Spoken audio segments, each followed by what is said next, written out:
Leaders, I want to challenge you to dream big and plan small. My name is Aaron Powers. I'm the president and founder of the Lift Network. Our vision is to help give churches and ministries and leaders the lift they need to be successful in the calling they've received.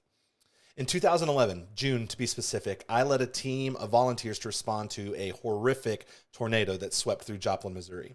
This tornado was unique in the fact that it didn't hop around. It sort of touched down and tore a path 3/4 of a mile wide, 7 miles long, right through the heart of Joplin, Missouri. The impact zone was huge and the devastation was immense. I'd been in a lot of these types of scenarios before, so I thought I was ready to lead this team.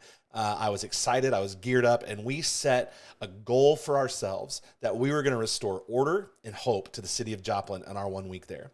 We partnered with Samaritan's Purse. We showed up on the first day, and they got us all geared up and ready to go, and then we showed up on the first job site.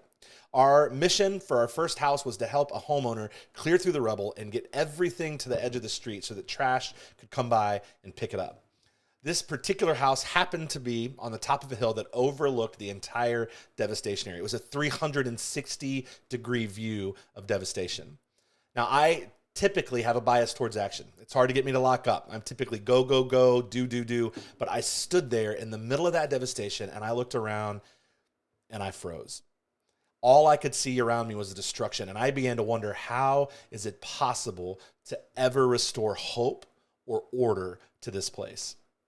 Luckily, we had a site director who saw me struggle, and he came up and asked what was going on. And I shared with him my trouble. I said, how do we make a difference here? How do we begin to turn this around? And he said, my friend, you can't do anything about all that out there. He said, but what we can do, what you can do right now is you can help this one homeowner move that pile of rubbish to this corner. And so we did that. And then we did it again and again and again. And at the end of the week, we had helped 14 homeowners begin to establish a certain amount of order and hope to their world. But here's the thing. If we would have stuck with our original goal of restoring hope and order to Joplin, we would have gone home that week feeling like failures because we didn't do it. But if we decided we were going to do what we could to help who we could, if we were in our decision to set a smaller goal and say we're going to help this homeowner do this or that right now, then we left with 14 goals completed and a feeling of success. We live in the day and age where a lot of leadership experts will tell you to set big, hairy, audacious goals, right? They'll say you got to set huge goals, goals that seem impossible, goals that seem too big to accomplish. And I understand their heart and I understand their intent. And I, in gentleness and in love, want to suggest to you that they're wrong. I think our dreams need to be big. I think we need to have big dreams so big they kind of make us quiver and make it tough to sleep at night. We need to have dreams so big that when we think about them being realized, we understand that only a miraculous move of the Spirit would accomplish anything. But when it comes to setting goals to achieve those dreams, I think we need to challenge ourselves to plan a little smaller. I think we need to be able to break up our goals into bite-sized pieces that seem impossible to miss. In fact, I had somebody recently share with me that the best way to go about setting goals is to set a few that it would actually be ridiculous to not accomplish.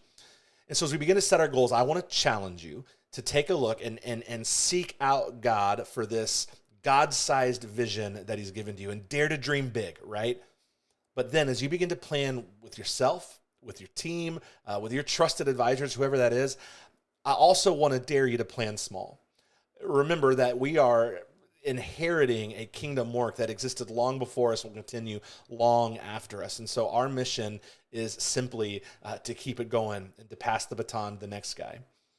And so I just want to challenge you in your process to be willing to plan small, bite-sized chunks, little win after little win after little win. And here's why. There's a quote from Charles Spurgeon that says, "Courage, my heart, go on. Little by little, for many littles will make a great whole."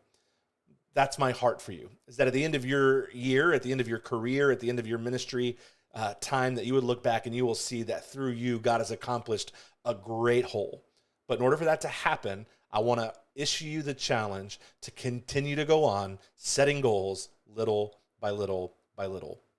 If this process seems overwhelming or you've got questions, I would love to help you with that. You can reach out to us at info@liftnetwork.co. You can also check us out on the web or social media. Just look for the Lift Network, and we would be honored to partner with you.